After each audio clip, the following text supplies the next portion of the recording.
Module 4, Session 2. Session 2 will cover Learning Outcomes 3.3.1, 3.3.2, and 3.3.3, using compound and double angle identities. These learning outcomes will be covered in two parts. Learning Outcome 3.3.1, 3.3.2, and 3.3.3, using compound and double angle identities, Part 1.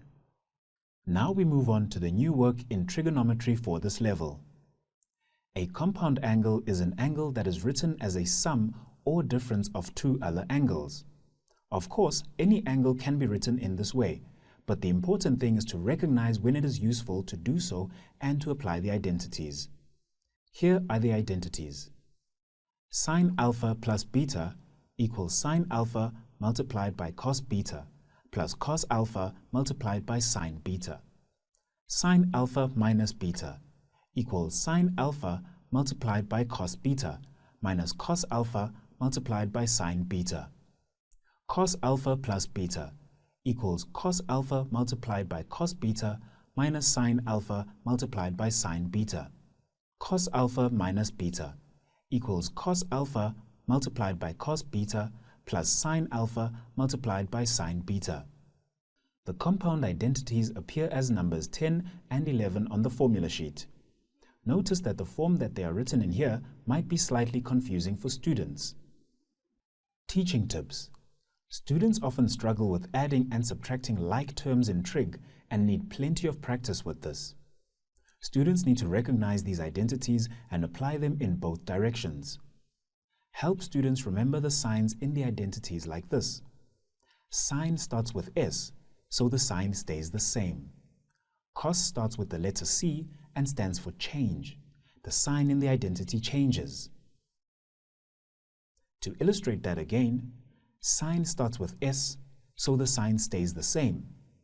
Cos starts with the letter C and stands for change, so the sign in the identity changes. Let's watch a video of a lecturer applying compound angle identities. This example also works with special angles. Trigonometry. Let's look at the following example. Use the formula cos theta minus beta to determine, without using a calculator, the value of cos 15 degrees. The first thing that we need to do is we need to express cos 15 degrees in that form. How will we do that? It's going to become cos 15 degrees is equal to cos. Now we're going to use special angles. Cos of 45 degrees, which is the first special angle, minus cos of 30 degrees. And if you subtract 45 minus 30, that gives you 15. As a result of that, we will then need to draw the triangles with regards to 45 degrees, and we need to draw the triangles with regards to 30 degrees.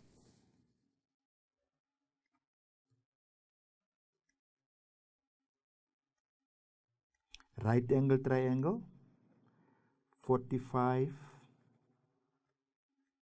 degrees, 1, 1, the square root of 2. Then another right angle triangle. This is 60. That's 90 degrees. And that is 30. Then that becomes 2, 1. And with the 8 of Pythagoras, that will be the square root of 3. These two triangles is very important for us to find that information. The next step is now we need to expand this by using the formula sheet. And on the formula sheet, if we look at formula number 11, then we will get the following equivalent. Cos 45 cos 30 according to the formula sheet, it will then become plus sine 45 and sine of 30. And now we will engage with these two triangles. Square bracket,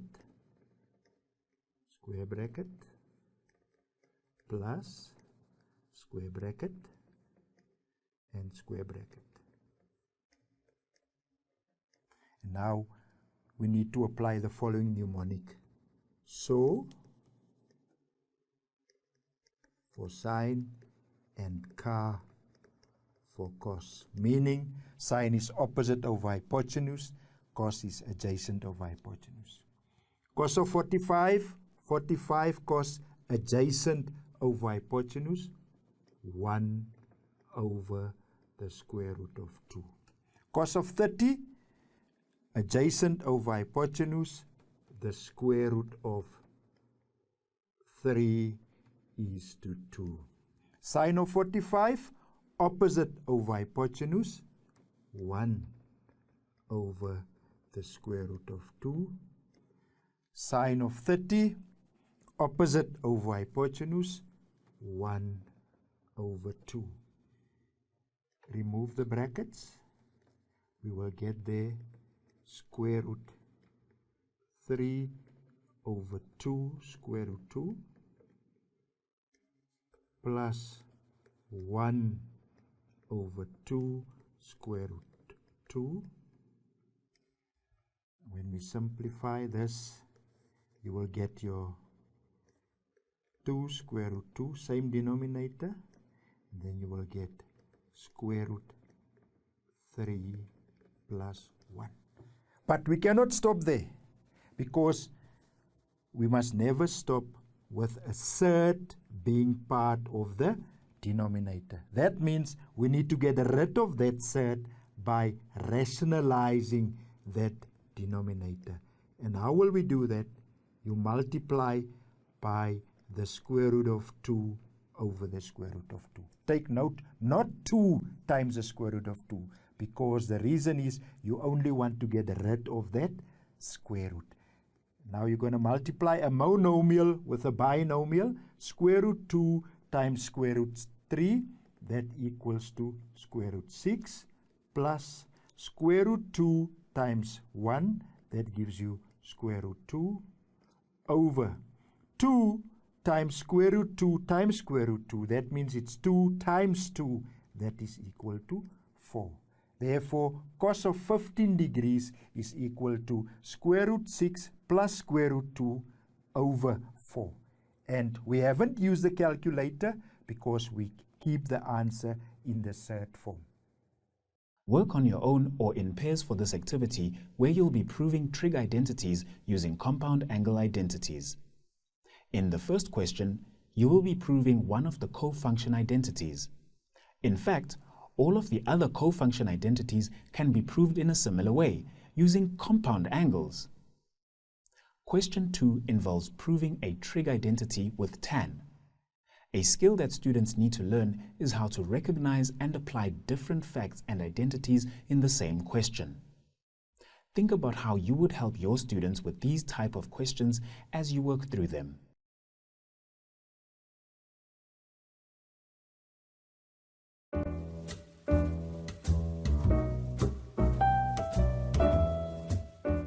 We will now watch a video. Here we have another proof of a co-function.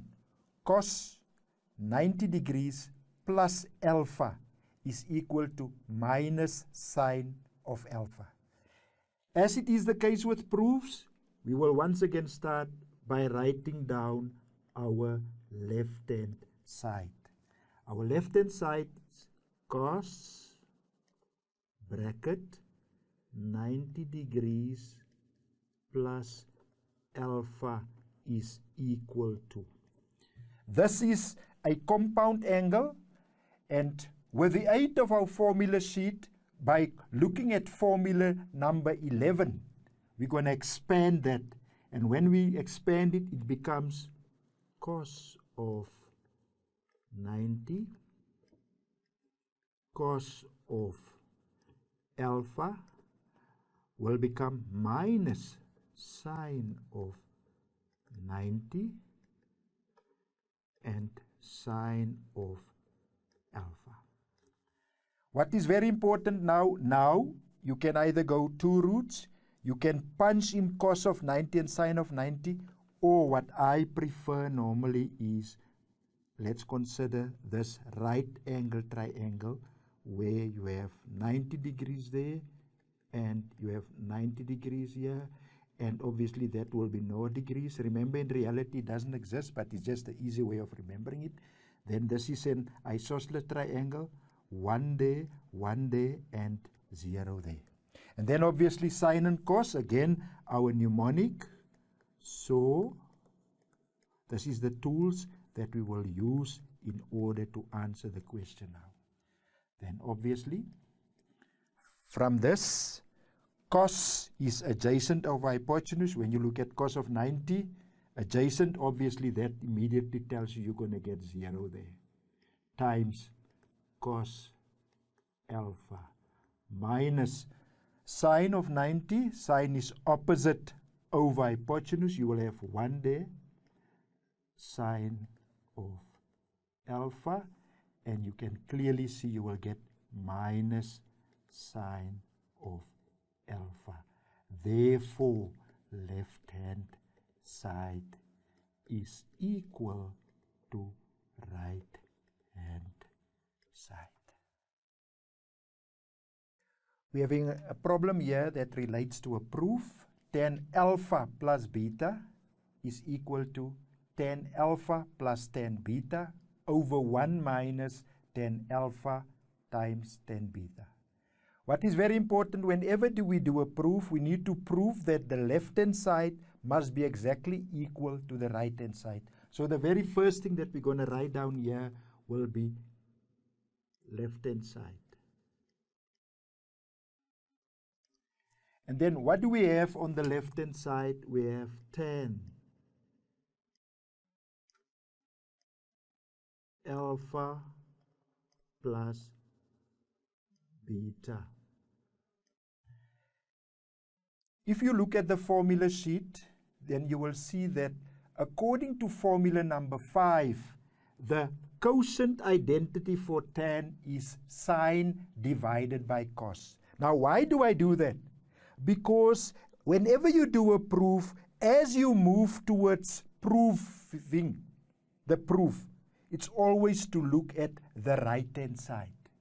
That's the reason why the first thing is, on my right-hand side, I do have a fraction. That's why I'm expressing now the tan as a fraction, which is the quotient identity, which will be sine alpha plus beta over cos alpha plus beta. My next step will be then, I move to my formula sheet and I am expressing the compound angle sine alpha plus beta in its expanded form. And that you will find on formula number 10. The expanded form for sine alpha plus beta, according to formula number 10, will be sine alpha cos beta plus sine beta cos alpha. And if you look at formula number 11, you will get the expanded form for cos of alpha plus beta, which will be cos alpha cos beta minus sine alpha sine beta. That's where we are now. Now again, we're looking at our right-hand side. On my right-hand side, I've already got the format right because in my numerator I do have a plus, which is a plus. On my denominator, I have a minus, which is a minus. But now, I need to do some modification in order to get this in terms of tan alpha and tan beta. And that is the reason why, in order to modify it to get it into that form, I will now divide each term on top as well as the bottom with cos alpha, cos beta. Why do I do that? Because if I look at my denominator there, cos alpha, cos beta, if I divide by it, I will get that one. And that's the reason why I'm going to follow that route. So I will have my line here. And then I will have the first term, sine alpha cos beta over cos alpha cos beta plus sine beta cos alpha over cos alpha cos beta. Same with the bottom one, cos alpha cos beta divided by cos alpha cos beta minus, again there, sine alpha sine beta divided by cos alpha cos beta. I hope we are all clear on that. And now we're going to simplify. You can clearly see there the first term, the cos betas will cancel out, and then you're going to get sine alpha over cos alpha. Plus, in the second instance, you will clearly see that the cos alphas cancel out, so you will have sine beta over cos beta over. You will see exactly the same cos alpha, cos beta, that will give you 1, not 0, because you divide, minus. And then in this instance here, you will clearly see that that will give you, I can even split it now, you will get sine alpha over cos alpha, and then split the next one, you will have sine beta over cos beta. And then finally, sine alpha over cos alpha is the reciprocal identity for tan alpha. Plus, exactly the same, sine over cos, tan beta. 1 minus tan alpha and tan beta. Now we have proved it, and it's always nice to end off by saying, therefore, left hand side is equal to right hand side. People, take note, we haven't jippoed the left hand side equal to the right hand side. We have proved it.